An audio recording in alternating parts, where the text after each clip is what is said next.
হ্যাঁ হ্যাঁ, অবশেষে আমিও আইসা পড়লাম টুনাটুনি সি বিচে। টানটানা, ওই তো সি বিচের কুনি দেখা যাইতেছে।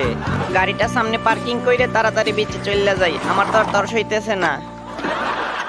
কি গভীর রে ভাই, বিচ কত নিচে, রাস্তাই তো শেষ হইতেছে না। আসলে এই জায়গাটা হইতেছে কাপলদের জন্য। বেশি এক্সাইটেড হয়ে আমি একাই চলে আসছি।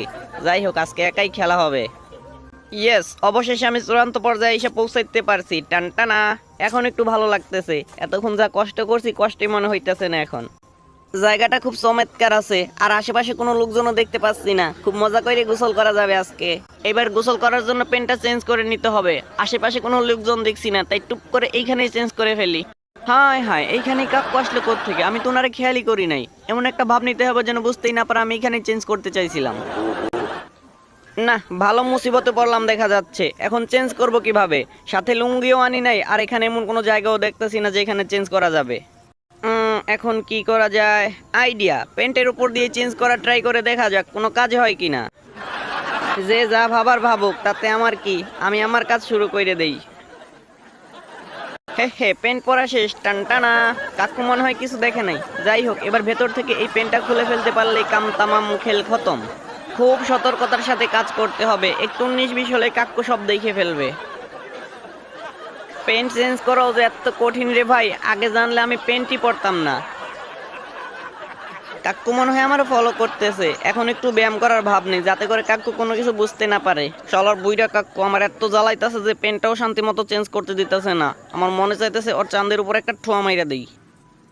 এই বুইরা কাকুর কি কোনো লজ্জা শরম নাই? আমার মতো একটা অবলা পুরুষ তার সামনে এত কষ্ট করে চেঞ্জ করতেছে, আর সে বৈশা বৈশা দেখতেছে।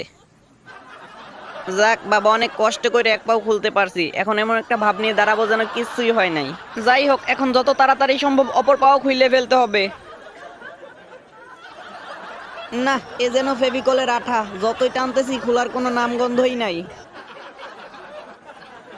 যাক বাবা, অবশেষে খুলছে তাহলে, আমি সাকসেস।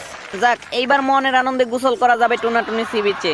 হায় হায়, এই কাকু কি অন্ধ নাকি? আর এতক্ষণ উনি যেন না দেখতে পেয়ে, এর জন্য আমি কত কিছু করলাম। পুরাই বোকাচন্দ্র হয়ে গেলাম। হ্যাঁ হ্যাঁ, পেয়েছি। এইখানে বসেই লাঞ্চটা সেরে নেওয়া যাবে। জায়গাটাও নিরিবিলি আছে, লোকজনও কম। অনেক খোঁজাখুঁজির পর এই ভালো জায়গাটা পেয়েছি, একটু আরাম করে বসে নেই। আগে ভাই, আমি তো এখানে লাঞ্চ করতে আসছি, আর আমার কাছে 2টা স্যান্ডউইচ আছে। চলেন দুইজনে 2টা দিয়ে লাঞ্চটা সেরে ফেলি। অবশ্যই না, আমি কেন আপনারটা নেব? আমার দেখে কি ছেঁচড়া মনে হয়? চান্দু স্যান্ডউইচ খাচ্ছে, দাঁড়াও, আমি তোমার চেয়ে ভালোটা খাবো। আমি বার্গার বানিয়ে খাবো। প্রথমে ব্রেডটাকে বের করে নেই, কারণ ব্রেডই হচ্ছে বার্গারের মেইন উপাদান। এরপর লাগবে এটাকে কাটার জন্য একটা কাঁচি। এবার এই কাঁচি দিয়ে ব্রেডটাকে বার্গারের সাইজ মতো কেটে নেব। এইটুকু ফেলে দিই, আশেপাশে কেউ যদি আশা করে থাকে তাহলে আবার পেট খারাপ হবে। এইবার ব্রেডটাকে বার্গারের সাইজ মতো কেটে নিতে হবে। হ্যাঁ হ্যাঁ, আমার ব্রেড কাটা হয়ে গেছে। টানটানা, এবার রুটিটাকে সাইজ করে আবার জায়গা মতো রেখে দেই। ভাই রে ভাই, এগুলা করতেছে কি লোকটা? রুটি নেওয়া হয়ে গেছে, এবার বাটারটা নিয়ে নেব। টানটানা, বাটারটা কি দিয়ে নেওয়া যায়? পেয়েছি, ভিজিটিং কার্ড দিয়ে কাজ চালিয়ে দেব। টানটানা, হ্যাঁ হ্যাঁ, কাজ হয়ে গেছে। এবার পকেট থেকে লেটুস পাতাটা বের করে নেই। পাতার মধ্যে অনেক রোগ জীবাণু থাকতে পারে, ধুয়ে পরিষ্কার করে নিতে হবে। এবার আমার পায়ের মোজার সাহায্যে পাতার পানিগুলো ঝরিয়ে নেব এবং পাতাটাকে একটু প্রসেসিং করে নেব। এবার এই ধোয়া পাতাটাকে মোজার ভেতর ভরে দিতে হবে। এইবারে মারার গুন্না হেইয়ো। হ্যাঁ হ্যাঁ, হয়ে গেছে। এবার পাতাটাকে বের করে ব্রেডের উপর দিয়ে দেব। মোজাটা প্রায় ভিজে গেছে, একটু শুকাতে দেই। যা ওদিকে থাক। ব্রেড, বাটার, লেটুস পাতা সবই হয়েছে। এবার দিয়ে দেব সাথে করে আনা জারে রাখা মাছ। মাছটা এখনো তাজা, মেরে তারপর দিতে হবে। হেইয়ো। হ্যাঁ, মরে গেছে। হ্যাঁ হ্যাঁ, মোটামুটি সবকিছু দেয়া শেষ। ও ওয়েট, মশলা দেয়া বাকি আছে। হ্যাঁ, পেয়েছি। এখন এই কৌটা থেকে কিছু মশলা এই রুমালের উপর ঢেলে নিতে হবে। এবার এই মশলাগুলোকে গুঁড়ো করে নিতে হবে। আপাতত এই জুতা দিয়েই কাজ চালিয়ে নেব। হয়ে গেছে মনে হচ্ছে। এইবার এই মশলাগুলো দিয়ে দিলেই আমার ষোলকলা পূর্ণ হবে। বার্গার তৈরি। টানটানা। আরে বাস, এই মালে চাও নিয়ে এসেছে। আমাকে হাল ছেড়ে দিলে হবে না, আমি এক্ষুনি চায়ের ব্যবস্থা করতেছি। এই তো টি ব্যাগ পেয়ে গেছি। টানটানা। আর চায়ের পানি হিসাবে কাজে লাগাবো এইটার পানিকে। এখন চা বানানোর পালা। টি ব্যাগটাকে প্রথমে এই পানিতে চুবিয়ে দিতে হবে।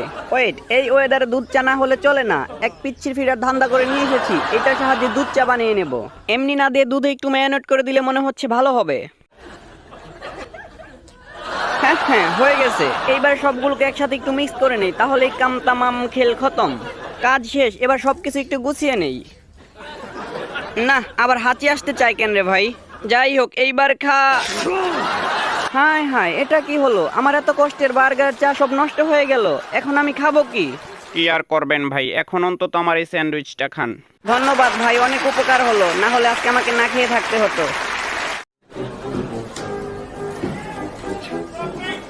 হ্যাঁ হ্যাঁ, দারুণ সিস্টেম। আমিও দাঁড়ায় গেছি লাইনে। ওজন বলতে পারলেই মুরগি আমার।